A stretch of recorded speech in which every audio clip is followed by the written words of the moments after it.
Welcome to the University of Hong Kong. Thank you for joining the lecture by the Center of Buddhist Studies, Exploring the Treasures of the Mind.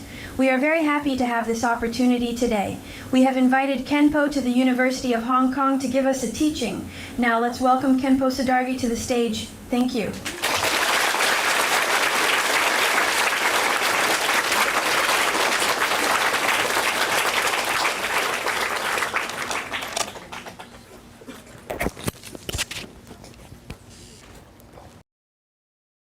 I am very pleased today to have this opportunity to be present here with the teachers and students of the University of Hong Kong, as well as other respected scholars, to engage in this exchange of ideas together. Before we begin our discussion, as a Buddhist, there are some things that truly make me very happy, but also there are some things that concern me. I would also like to sincerely share these valuable insights with everyone gathered here, as well as with all Buddhist friends.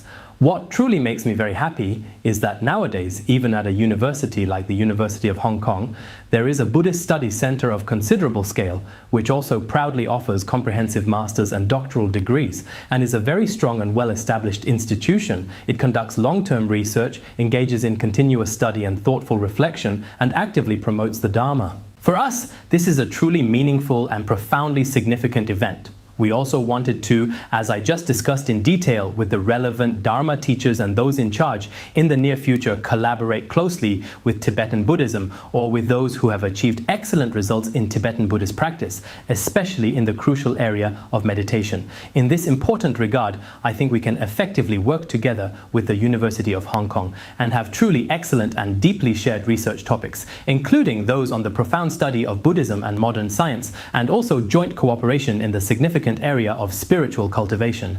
I firmly believe there are indeed many good and promising opportunities, and I sincerely hope that the relevant personnel and all those who are truly dedicated to this cause, in the future, in this field, everyone should play their respective roles.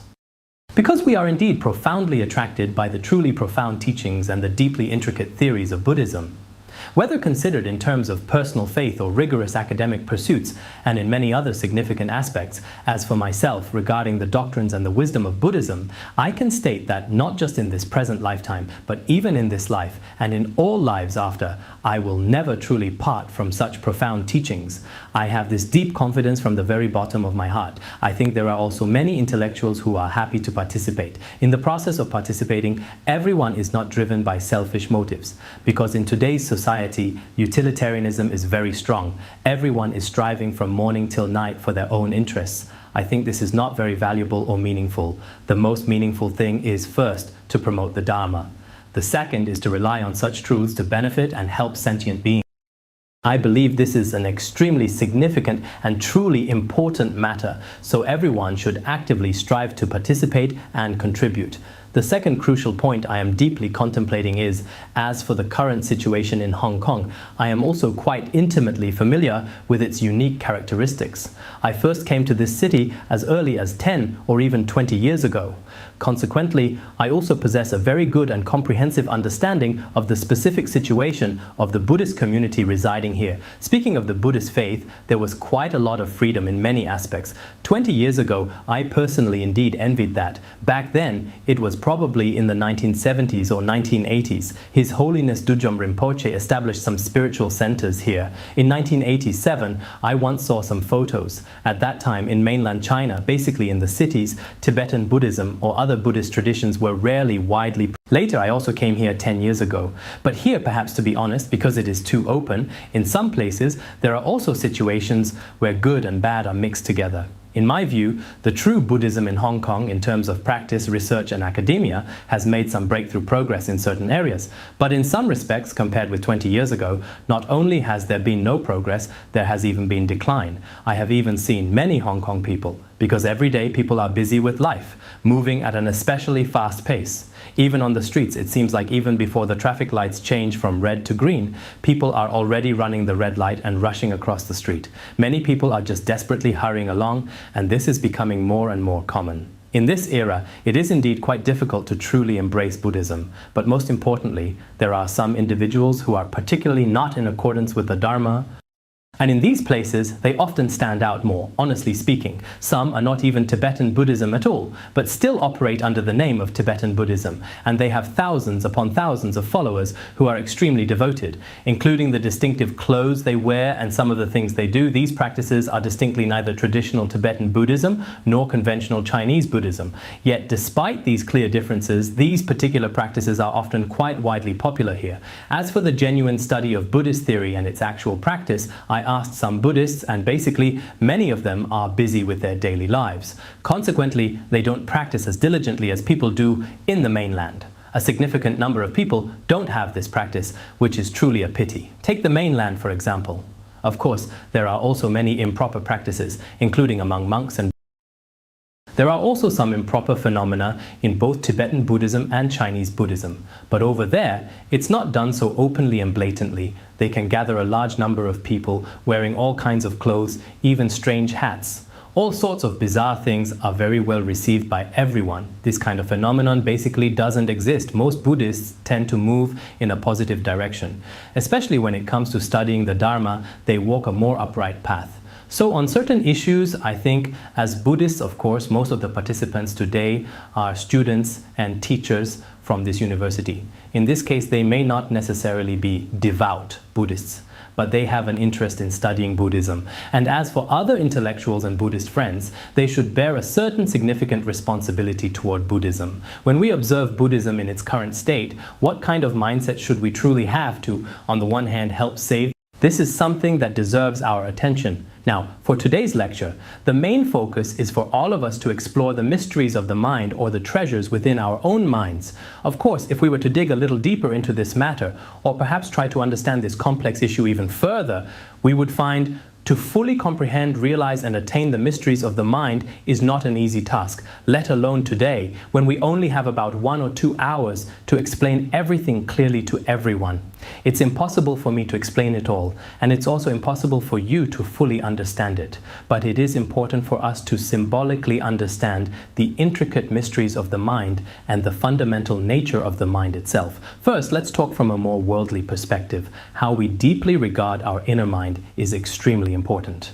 Nowadays, many people in the world may not be able to fully accept deeper theories and meditative experiences, such as those found in ancient practices. They may not be able to completely accept them. However, it is often observed that simpler or more one-sided teachings are more readily accepted by a large number of people.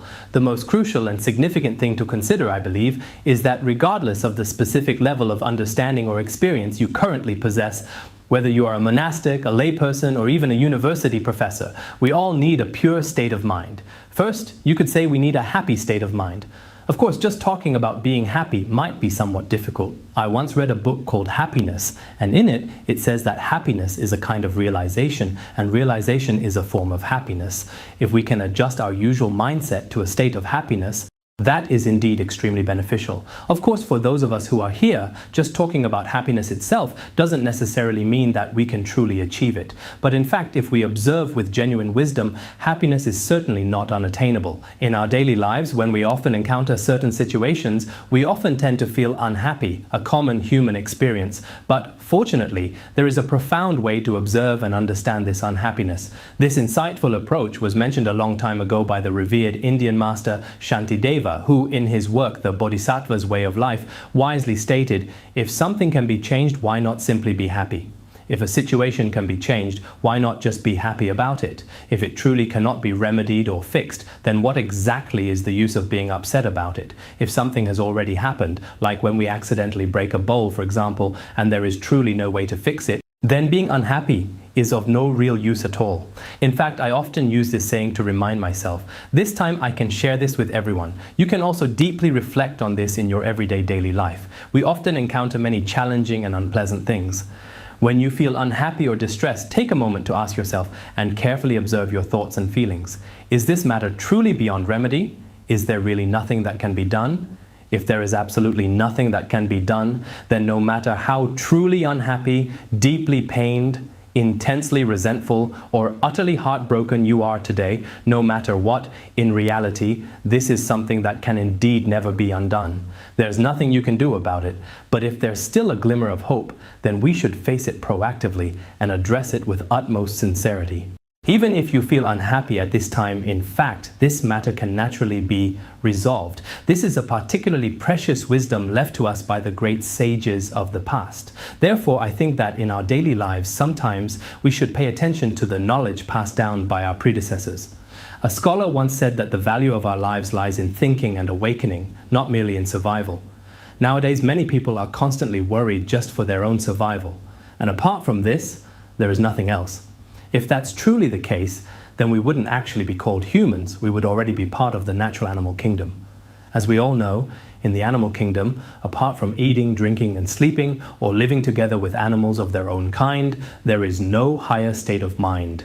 Now, under the pressure of a technologically advanced society, many people's mindsets are very likely to shift toward this more primitive animal-like state. You could even say that such a fundamental mindset is not very different from that of mere animals. Therefore, at times like this, we need to adjust our own minds. No matter what happens, as long as you can think it through, your heart should, in fact, be able to accommodate all the images of the world. As for people in the world, like the writer Victor Hugo in the past, he also said, "The vastest thing in the world is the ocean. What is even vaster than the ocean? It is the void. And what is even vaster than the void? It is the mind." This point, in fact, was already mentioned more than 2,500 years ago when Shakyamuni Buddha said in related scriptures that the mind is like boundless space. The mind is infinite and boundless. Within our minds, there are not just trivial matters. For example, if something happens today and I feel extremely sad about it, if we keep dwelling on this matter and suffering over it, that's actually not the case either. Of course, in Buddhism, there are indeed many truly various theories, comprehensive practices, and significant experiential methods to address this issue. But for now, let's not get into lofty discussions. We won't delve into or discuss such truly profound and incredibly vast systems of intricate meditative practice. This is actually a very simple, worldly principle as well. Nowadays, there are also many books available in the world. Many of the best-selling books are actually just meant to help people feel a bit happier and effectively relieve stress. Because in daily life, whether in the East or the West, the fundamental way people live is basically the same. Now that humanity has entered the 21st century, at this point in time, many things are currently caught in a continuous cycle of mechanization and digitization. At such a challenging time, if we genuinely don't have any effective tips or practical methods to properly adjust our mindset, then living in this complex world, people are very likely to feel especially miserable, deeply distressed, and quite anxious. In such a state, in fact, both the overall efficiency of our daily life and our professional work are not very high at all. Therefore, we should first endeavor to gently relax our minds. This is something that many experienced Western meditators, as well as truly great masters of Tibetan Buddhist meditation, have profoundly realized through their own personal experience. This is commonly called the method of deep relaxation and effective stress relief. Our minds can be completely and truly relaxed. If your mind is genuinely relaxed, then no matter what you might encounter today, it's entirely possible for you not to become too deeply attached to it. The more intensely attached you are, the more you inevitably bind yourself. In the end, it's very likely that your spirit will be completely crushed, or you may experience a breakdown. This kind of challenging situation can indeed happen. So, in the process of cultivating the mind, the first step is to relax the mind. This is also widely called the method of calming the mind. In Chinese Chan Buddhism, the method of calming the mind is a very special and meaningful practice. I once read a book. There was a rather well-known individual who could never truly calm his restless mind. He was always unstable, perpetually restless, living in profound pain and gnawing anxiety. But later, he read in the profound Infinite Life Sutra that it clearly states people in the midst of desire and attachment are born alone, die alone, come and go alone. They must bear their own joys and sorrows. No one can take their place. After carefully reading these scriptures, his mind completely relaxed. He clearly understood that in this world, every single human being In fact, day and night, life is always rushing about every single day. Every day, we deeply long for love and profound desire, truly living within them. All the suffering and all the happiness, whether good or bad, are all experienced entirely alone. Each individual person bears them completely by themselves. We might earnestly hope to entrust our happiness to others or to material possessions and things. Many people think, for lifelong happiness, I really need to find a truly good friend, and I also need to find a really good job so that I can always be happy and joyful for the rest of my life. But if we place all our happiness solely on others, it doesn't necessarily make us truly happy. Therefore, in Buddhism, the most important and fundamental factor for a happy mind is that the main cause lies deeply within our own hearts. This is something that absolutely everyone here today should clearly understand, because if we hold a lecture like this, and if you don't feel anything at all, I honestly think it's just a complete waste of your valuable time. To be honest with you, I sincerely hope that each and every person can truly gain some real and lasting benefit from this. So, what is real benefit? In terms of our daily habits and personal feelings in life, there are certainly many noticeable differences. But today, the most fundamental reason I want to offer everyone here is this. People's overall happiness does not depend entirely or solely on their material possessions, your wealth, money, love, or external things. So, does that mean these things are unnecessary? No, they are needed. But what are they? They are external conditions. You could say they are part of the external causes of happiness. True happiness genuinely comes from deep within my own heart. I especially hope that everyone truly understands this crucial point, the main reason I am talking about this topic today. The main cause of happiness, the main cause of joy is the mind. And external conditions are the actions that many people take in the world. Of course, do they have an effect? Yes, they do. But the effect they have is as external conditions. Why do I say this? Some people think that having money definitely brings happiness, 100%. But that's actually not the case. At first, when you don't have money, you might feel very happy once you get it. But when you do have money, you find that you're still not happy. Even when you have achieved a certain status, you're still not truly happy. This includes other so-called worldly desires, such as love and so on, which often leave us feeling unfulfilled. When you don't have them, you always think that maybe they are the source of happiness. But in the very end, there won't be any real, genuine happiness at all. Sometimes, what you especially long for and deeply desire as happiness may, in fact, turn into a lifelong, enduring source of profound. I once had the opportunity to read a detailed biography of Abraham Lincoln. He mentioned that in the past 23 years of his life, the most profoundly painful aspect for him was undoubtedly his love life. It widely recounted that his wife frequently and persistently nagged him every single day. She couldn't stand the way he walked, talked, even his nose and eyes. Nothing seemed right to her. It was like this every single day. Once when he was having coffee with some other people, his wife really couldn't stand his behavior anymore and poured scalding hot coffee all over his head. It was an extremely, truly, very embarrassing moment in front of everyone else. For more than 20 long, arduous years, at first he genuinely did not even fully realize it, but in the end, I truly believe that most people throughout the entire world are probably feeling the very same way. At first, you have high hopes, thinking all your happiness might come from that person. But as soon as their machine starts to have even a slight problem, your happiness is also damaged to varying degrees. At that point, you start to complain and blame the world, wondering why your happiness is built on them. But now I'm not happy, he has no conscience, and so on and so forth. Actually, if you had realized a bit earlier that your own happiness is in your own hands and the part of my happiness should be mine, otherwise, many of the deep attachments and loves in this world, especially those we cling to, in the end, there's truly nothing of significant value worth being so deeply attached to. Leo Tolstoy was a very famous and influential Russian writer. Back when we were in school, we often read his profound poetry as well. At that time, he was extremely influential for At that particular time, the Russian government as well, as long as he uttered a single word, it would instantly become front-page news. He became such a prominent figure that at that specific time, countless people were especially fond of him. He and his entire family always had a very, very good and strong relationship back then. They themselves, in the words of Buddhists, often made aspirations. May God truly bless and continuously support us all, and may our sweet, cherished happiness last forevermore. However, these truly good and blissful times unfortunately did not last for very long. Later, in his much older age, because in the end, Leo Tolstoy deeply felt that all of humanity profoundly needed peace and tranquility. He had a large amount of royalty. He was willing to do some charity work and help the poor. At this time, his thinking was in complete conflict with his wife's.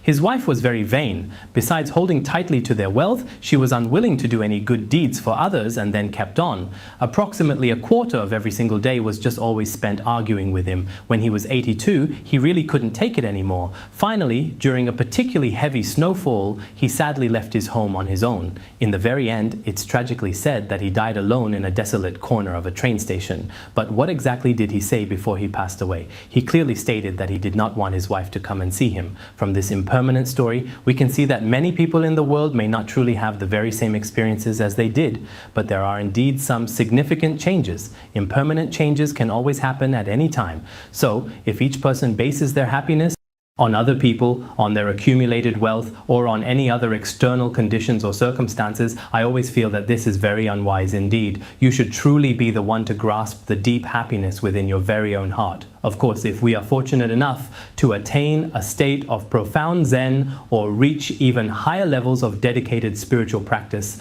then that is an even greater and more magnificent kind of happiness. So, in order to successfully attain this extraordinary kind of happiness, what exactly do we genuinely need? The most important thing is still to uncover the treasures of our own mind. In fact, everyone possesses these treasures of the mind. In the relevant sutras, such as the Tathāgatagarbha Sutra, the Buddha said, the Shurangama Sutra, the Samdhinirmokana Sutra, as well as the Lankavatara Sutra, the Mahaparinirvana Sutra, and so on. These related scriptures contain teachings that give detailed explanations about how every sentient being possesses the luminous Buddha nature, the Tathāgatagarbha. Of course, these are profound principles. As stated in the Mahaparinirvana Sutra, even 10th Bhumi Bodhisattvas find them difficult to realize, and ordinary people may not. However, we can still obtain some spiritual wealth. For example, if we were to become the highest in the world right now, it is impossible for everyone to achieve the kind of wealth that people like Bill Gates or Buffett have. But if we work hard, then economically, we can at least earn enough to support ourselves and live our lives. I think everyone can achieve this. In the same way, the wealth within our minds, as long as each person turns inward and reflects, they can also achieve. There is a common saying that in the most affluent and developed countries today, materially speaking, they are very wealthy and prosperous, but spiritually, they are extremely impoverished and lacking. There is such a saying. So now many people living in big cities, materially speaking, compared with just a few decades ago, things are indeed much, much better overall. Although everyone is very tired, if you don't work hard, there's nothing you can do. It's just like a car that runs out of fuel, it has to stop. Especially for those of you living in big cities, if you don't keep moving, it seems like you can't even guarantee your livelihood. So from morning till night, every day is spent working desperately, working desperately. There's not a simple moment to practice or cultivate yourself. Sometimes when you look at it, sentient beings are pitiable. But what matters most is nowadays, very few people accumulate spiritual wealth. If you really don't examine it, then it's very difficult to find happiness. I remember the Bodhikaryavatra, the way of the Bodhisattva. The Bodhikaryavatra is my personal favorite. It has been extremely, extremely beneficial to my whole life. And it's not just me. I have recommended it to many people. And after they studied it, each person gained something different from it. This is a required course of study in all the major lineages of Tibetan Buddhism. Now, internationally as well, many scholars and practitioners are studying it. So what exactly does this profound treatise say? It clearly states, if one does not truly know this fundamental mind, which is considered the most profoundly precious element within the secret teachings, seeking true happiness or avoiding suffering is ultimately meaningless and leads only to wandering aimlessly and without purpose. This particular line is very important. If we do not truly understand the profound mysteries and the true secrets of our own mind, if we really do not know this, then people in the world go about their days busily, drifting aimlessly, constantly searching for true happiness and always trying to escape or actively avoid suffering. But in reality, this is ineffective. They will never achieve it, because all of our profound happiness is deeply rooted in the mind, not in fleeting material possessions, nor in anything else external.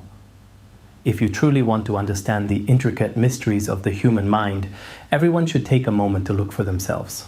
Is my genuine happiness truly and solely rooted in? People always talk about happiness. Everyone truly loves the word happiness. Nowadays, many writers, as well as people in the media and entertainment industry, constantly and frequently discuss it. Indeed, are constantly proclaiming every day, we want happiness. But who actually attains true and lasting happiness? I firmly believe it is truly those individuals who diligently practice as taught in the profound wisdom of Buddhism, who can genuinely attain authentic happiness. Therefore, everyone should earnestly explore the intricate mysteries of the mind. To explore the mysteries of the mind, you can often reflect inwardly on your own mind. When you reflect on your mind, you will easily come to understand it. This absolutely doesn't require spending a very long time like professional scientists often do, nor does it truly require extensive research, deep academic analysis, or various speculative theories. With a simple method, by reflecting on your mind, especially this. In Chan Buddhism and Vajrayana, there are particularly profound and specific instructions and teachings. When you take the time to deeply reflect upon your own mind, it truly becomes very easy to understand. Of course, it is important to note that some exceptional individuals in history have indeed attained profound realization in a short period of time. For example, we can recall the revered Master Huaihai in the past, who, when he first went to see Master Mazu, when he arrived at Master Mazu's place, Master Mazu asked him, "Where are you from?" He replied, "I am from Dayun Temple." "What have you come here for?" He said, "I have come here to seek the Dharma." Then the Master said to him, "If you abandon the treasure of your own mind and come elsewhere to seek the Dharma, what are you really looking for? I have absolutely nothing here. There is truly no Dharma to seek." At that time, Huaihai then asked Master Mazu, "You just mentioned the treasure of the mind. What exactly is the treasure of the mind?" He replied, "The very mind with which you are asking me this question is indeed the treasure of the mind." As soon as he finished saying these words, Huaihai suddenly attained enlightenment.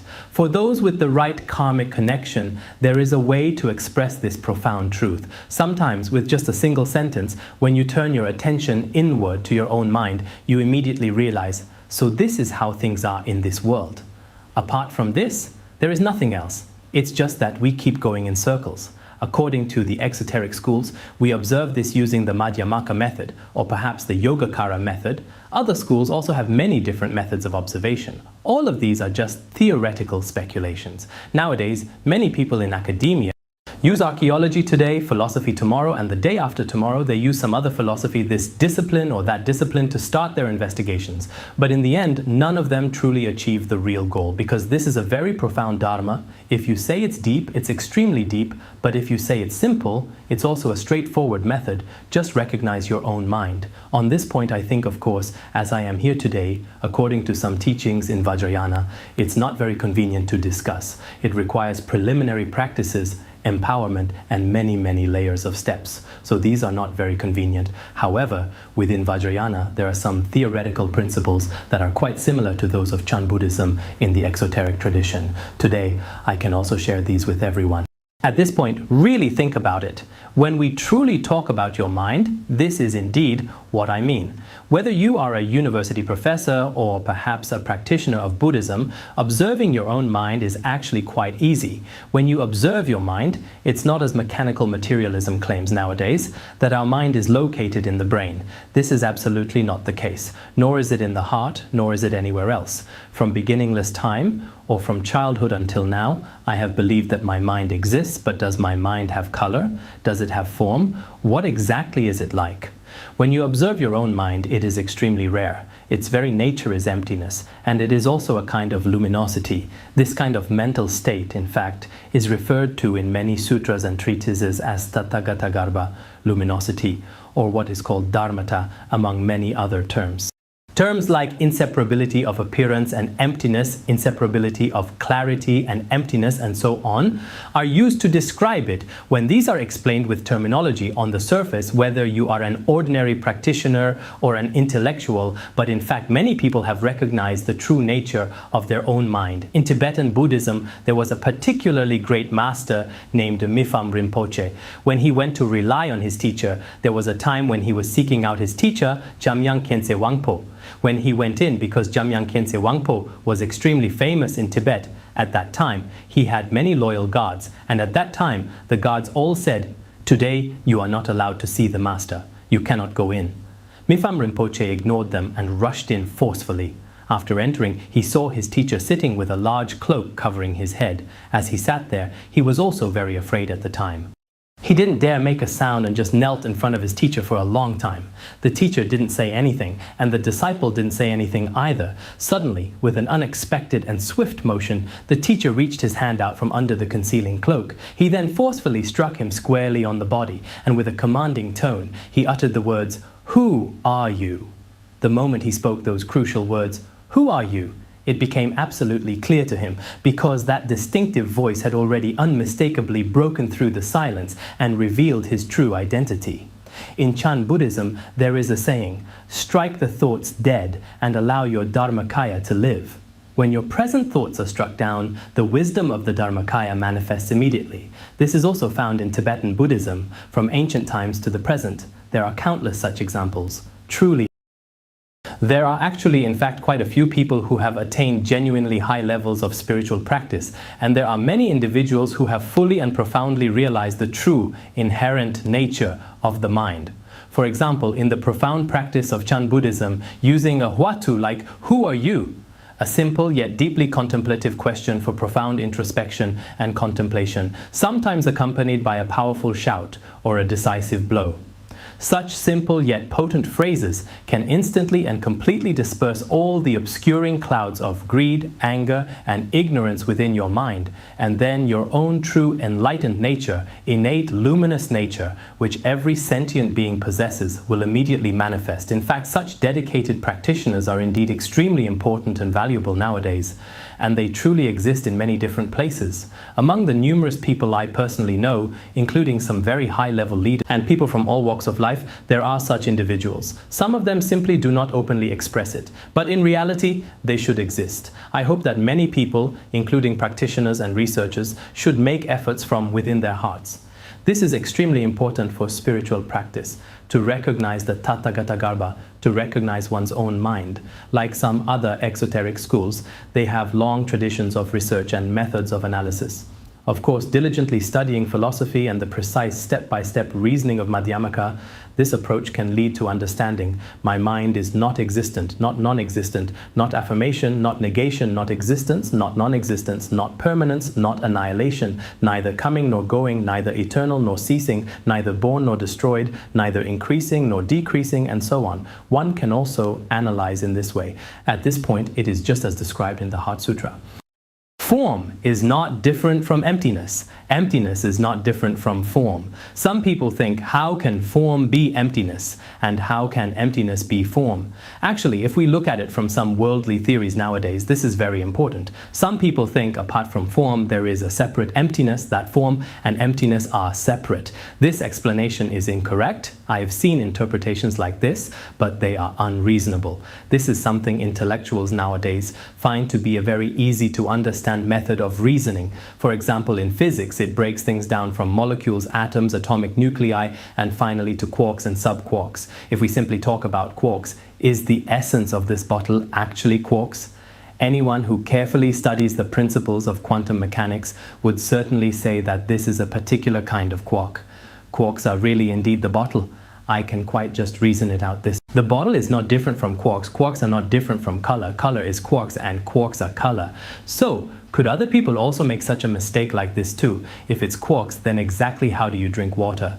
You can't see quarks with the naked eye, and you can't drink water from them. Many intellectuals do. I suggest form is emptiness, emptiness is form. Maybe if you understand it this way, it'll be a bit better, okay? Otherwise, a lot of people often feel like, how exactly can form be emptiness? How can emptiness truly be form? That's when we haven't examined things in sufficient detail. Of course, the bottle is in quarks, and quarks aren't the bottle. We're not even talking about subquarks, and there are even finer things like fields, vacuum. Let's not get into those. But if we look closely, it really is this bottle, beyond quarks.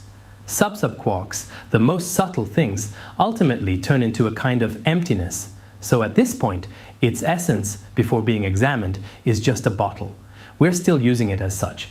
When we observe things from Madhyamaka perspective, all phenomena, it doesn't mean that, in conventional terms, cause and effect are also empty. It's not that good deeds don't bring good results or bad deeds don't bring bad results. Some people take it too far. How do they go too far? They say all causes and effects are completely empty. No, that's not it. Don't think that way. If that were the case, we wouldn't need to eat, go to the bathroom. If everything were empty, would that work? People might say so, but in reality, this is called confusing the ultimate and the conventional truths. It means the basic theories of Buddhism haven't been understood. There are people like this nowadays too, who only know just a few basic terms, and then start to completely distort the true intent of the Buddhist scriptures.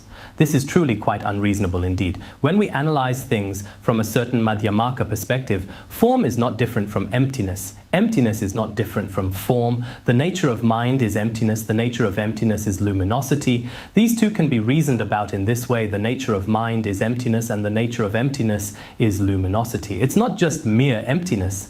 If it were just mere emptiness, then all our current thoughts, including the future Dharmakaya and Rupakaya, none of these could manifest. The non-duality of appearance and emptiness, the union of merit and wisdom, there are so many profound meanings here. Right now, at the stage of the path, we can observe these things. We can also come to understand them through our own practice. This is the general, very simple method of reasoning in the exoteric, which gives us a basic understanding of the nature of mind. It's actually not very difficult if you go a step further by incorporating some of the profound resting methods derived from Chan Buddhism, or by engaging with the intricate generation and completion stages found within Vajrayana practices, and diligently practicing certain specific techniques. Although these methods exist, if you don't practice some of them properly, if the preliminary practices before that are not complete, there is also a certain risk. The best approach is that if all the previous stages have been completed, as I mentioned earlier, some of the direct pointing methods to recognize the nature of mind in Vajrayana and in Chan Buddhism, which also does not rely on written words, are the highest and most straightforward methods of guidance from a master. Through a single pointing out, or even just a single phrase, those with the sharpest faculties can become fully awakened in their own minds.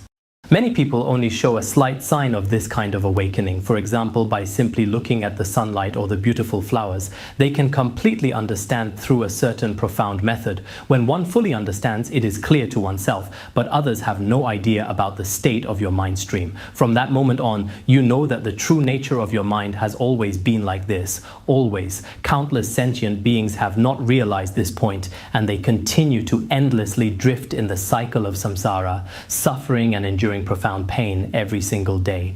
At that time, a natural compassion for all sentient beings arises within you. This is called compassion that is genuinely directed toward all sentient beings, just as described in the Mahaparinirvana Sutra and the Mahaprajnaparamita Shastra. It is truly the genuine great compassion. This kind of Buddha nature is actually already present in every person, day and night. Every night we sleep embracing the Buddha, and every morning we rise together with him. There is such a saying, day and night we sleep holding the Buddha close. Our hearts have never been separated from it.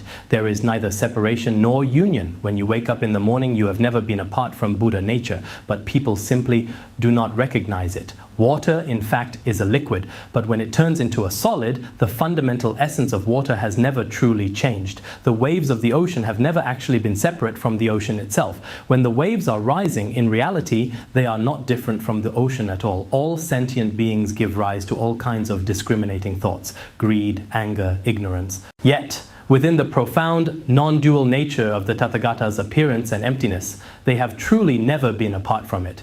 But without the essential guidance of a good and wise teacher, we regrettably remain perpetually confused. Of course, if you remain deeply confused and unenlightened, you will inevitably continue to suffer endlessly in the relentless cycle of rebirth within the three realms of existence. The 8 great sufferings, as well as the 3 major sufferings, will relentlessly keep tormenting you. This is a profound and fundamental process that everyone truly needs to understand and contemplate deeply. Therefore, I think that in big cities nowadays, whether it's people or many schools, they really aren't lacking in advanced, high-tech means or sophisticated methods. Many individuals today are also exceptionally intelligent and remarkably capable. Their talents and wisdom are not really lacking either.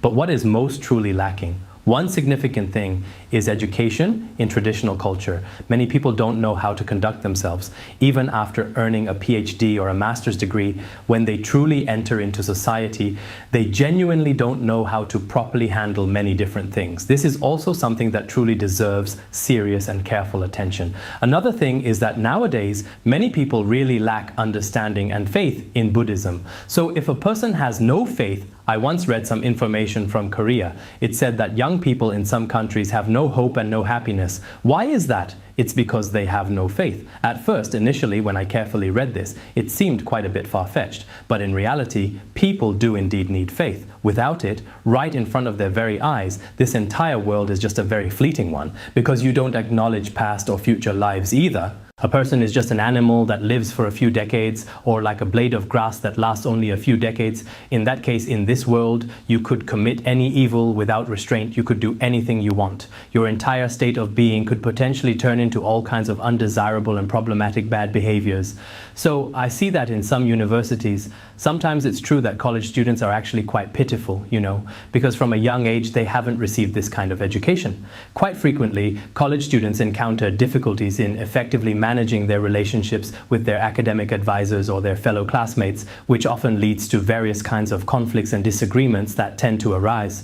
Also, because they don't have enough blessings from past lives, in this life, some don't have much money, they can't even go shopping and so on, so every single day feels really quite boring. Especially for some dedicated PhD students and graduate students, there are relatively few substantial research projects available at their academic institutions. Consequently, they are often not very serious or deeply engaged with the important research endeavors they are expected to undertake themselves. This situation causes them to feel extremely restless and unsettled deep inside, and they consistently experience a profound sense of loneliness or persistent worry throughout their time at university. They often have all kinds of anxiety, and some individuals even develop many serious health problems. After entering society, they end up ruining their own future as well. And many people also think that after graduating from university, their bright and promising future and happiest life might very well be to start a loving family and establish a fulfilling career. They often wonder when they'll truly be able to quickly form a wonderful and supportive family. This is indeed the heartfelt wish in the hearts of many, many people. Especially now, many people are actively looking for jobs and so on. But in reality, when you eventually get to that significant point, when you truly have a family, when you genuinely have accumulated wealth, you still feel very unhappy and especially envy the wonderful life you had as a student. You think, wow, I was wrong back then. I was so happy. It turns out that the years I spent in school were actually the most glorious time of my life. Now I've truly become a servant. I'm truly very pitiful. At that time, you feel very sad.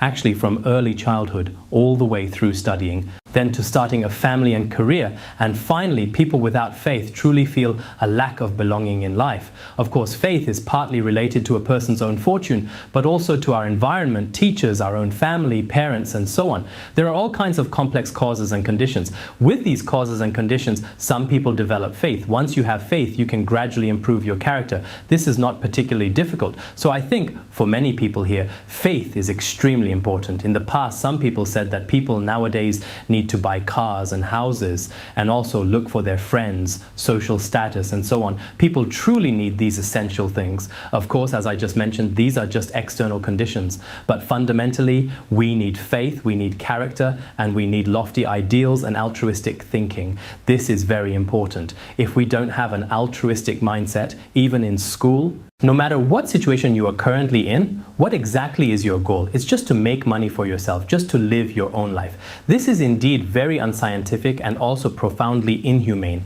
Therefore, as conscious human beings, we should truly cultivate a much broader and more enlightened vision. At the same time, of course, if you have the wonderful opportunity, please do read some profound Buddhist texts and scriptures. But just reading Buddhist texts is not enough. I think we need to have faith in the Buddhas, Bodhisattvas, and lineage masters. Faith is extremely important.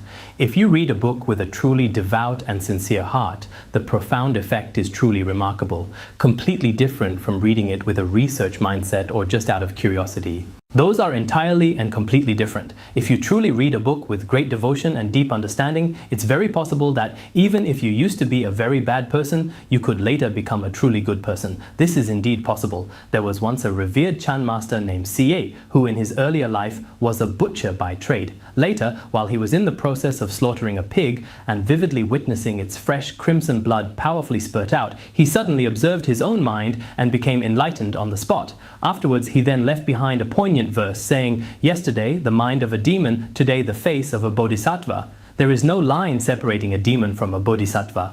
Yesterday I was a butcher, and today I have become an enlightened monk. Then he went to other places to begin spreading the Dharma and benefiting sentient beings. There are really, indeed, such stories. In fact, many people, if they truly pay attention to observing their own minds, it's actually not that difficult. If you don't understand this point, then no matter how much you talk about it verbally or academically, it may not make a difference. Padmasambhava also said in the past, understanding the nature of the mind is very important. If you don't understand the nature of the mind, even a truly great wise person who can expound all the essential teachings will indeed still be confused. But if you really understand the secret of the mind, even if you are a particularly dull shepherd, we say that even a simple shepherd, indeed, even a humble herder, can truly attain ultimate liberation.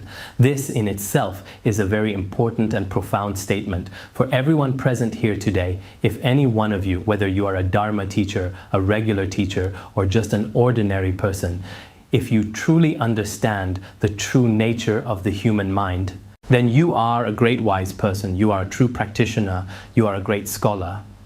You could say that. But if you don't understand, even though I am speaking directly in front of you right now, or your dedicated teacher is lecturing you clearly from the academic podium, but if you have absolutely no understanding of your own inner mind at all, I truly think that such a person cannot really be called a truly wise one. If you do not genuinely recognize your true mind, then any cultivation is of absolutely no benefit whatsoever. This profound statement is precisely what is said in the Venerable Platform Sutra of the Sixth Patriarch, isn't it really? If we do not recognize our true mind, then our practice is nothing more than planting a virtuous seed, a seed of positive potential that will eventually blossom into spiritual growth. That's all it truly is. Nowadays, many Buddhist groups spend all day doing fire offerings today, and then they move on to something else entirely different tomorrow, and so on, continuously shifting their focus. You all, especially, seem to have a particular fondness for these fire offerings here, don't you think so? Maybe even in the university, you are doing fire offerings too. Is that the case or not? Probably not, right? Maybe there aren't any in the university. Fire offerings are great. Fire offerings are a very good practice in Vajrayana Buddhism. But the most crucial thing, this is how I am, I prefer to start from the theoretical aspect. It's just like a school. The image of the school and every action the school takes are important. But what is most truly important is diligently studying the Dharma, no matter whether you study the exoteric school, the esoteric school, or any specific sect of any spiritual tradition. As long as it is genuine, they are all the same. It's the same for Buddhists. There's no need to argue back and forth among ourselves. In fact, sometimes we don't study the important things, but instead argue over trivial matters, talking about right and wrong every day. Buddhists truly shouldn't behave in this manner. Instead, we should all strive to unite together in harmony and understanding. Just a couple of days ago, I had the opportunity to meet a new Buddhist friend. I politely inquired, "May I ask where you are originally from?" He then responded, "I am originally from the city of Chaozhou." I said, "When I used to go to Singapore and Thailand, Chaozhou people are really quite good and very successful. Why are Chaozhou people like this?" He said, "We Chaozhou people, on one hand, we value unity, and we're also hardworking and thrifty. But fundamentally, that's the older generation. The younger ones nowadays aren't the same." He said, "The younger generation isn't as good. The older generation always talked about unity." If there is true unity, wherever there are Chaozhou people, they will always help each other out. It truly doesn't matter where you're originally from or where I'm from. At that moment, I thought to myself, actually, as Buddhists, of course, we don't reject any other religions, nor do we exclude non-Buddhists. That's not the case. But Buddhists themselves truly need to establish this kind of profound unity. That means being deeply united with one another, and everyone diligently working together to uphold the true altruistic power of the Buddha. It's not about pointing out each other's faults or gossiping about right and wrong. Otherwise, in the end, we will destroy ourselves and dig our own graves. There is that risk. So whether it's any Buddhist or other organization, I think, for it to come into being, there must be certain causes and conditions. But how such organizations survive and thrive in the future, the people of Hong Kong involved need a particularly well-rounded education.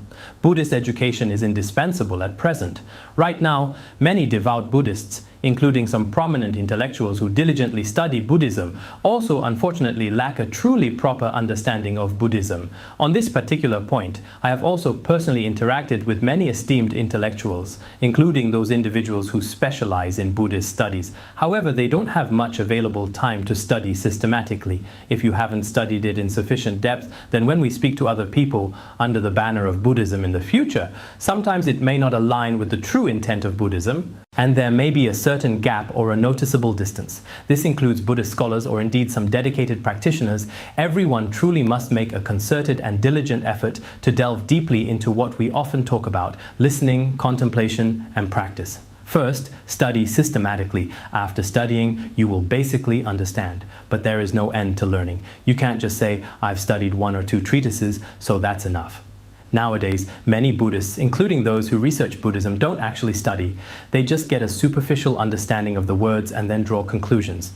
This is very unreasonable for any field of knowledge in the world, whether it's chemistry, physics, or mathematics, and so on. For any field of knowledge, if you don't study it in detail and only have a rough understanding, skimming the surface and swallowing things whole, then you draw a clear conclusion. How reasonable is that? In the academic world, in more rigorous settings, this is not accepted either, let alone Buddhism, which is truly as vast as an immense ocean and as profoundly deep as it is extensively broad.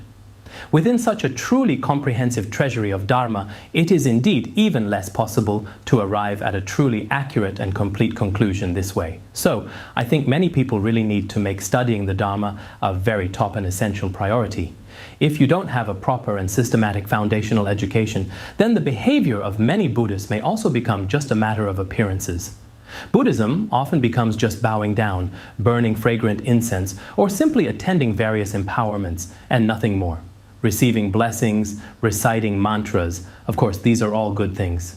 But this is something even a very skilled Qigong master can really do. There's nothing particularly profound about it at all. Actually, Buddhism is not truly like that. To be honest with you, if you truly understand it, it can genuinely help you relieve the suffering in your heart, or purify your thoughts, or even truly elevate your sense of self-mastery and fully develop your altruistic mind. There are so many treasures, so to speak, within the teachings of Buddhism, but most Buddhists basically don't touch them, nor do they practice them. If you just leave the treasure here and go searching elsewhere, it still won't work. Therefore, our true treasure truly lies deep within ourselves. And within the vast Buddhist scriptures and extensive treatises, there are indeed even more profound and deeper treasures. These treasures found in the Buddhist scriptures and treatises are still centered around our Buddha nature within our own minds. Therefore, for each person, according to their own unique circumstances, it is crucial to develop the treasures of the mind. Of course, what I want to emphasize to everyone in the end is this: